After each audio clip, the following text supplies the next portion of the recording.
ఎన్గిరార్. ఏం ఆశ్చర్యకర చేష్టాలు చేశాడండి.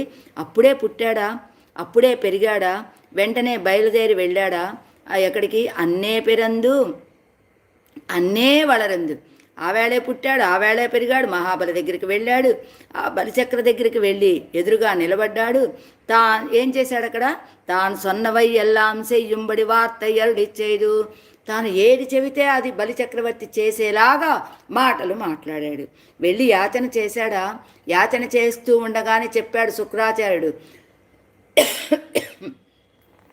ఇదిగో ఇది బలిచక్రవర్తి వచ్చినటువంటి వాడు సామాన్యుడు కాదు. నీకున్న సర్వస్వాన్ని అపహరించుకొని వెళ్ళిపోతాడు. కాబట్టి నువ్వు జాగ్రత్తగా ఉండు. ఆయన కోరింది ఇవ్వడానికి నువ్వు అంగీకరించకు అని గురువు ఆచార్యుడు అయినటువంటి శుక్రాచార్యుడు పక్కనే ఉండి చెప్తూ ఉన్నప్పటికీ ఆయన మాటలు కూడా వినకుండా తాను చెప్పినటువంటి కార్యాన్నే చేసేలాగా చేశాడు. చూశారు.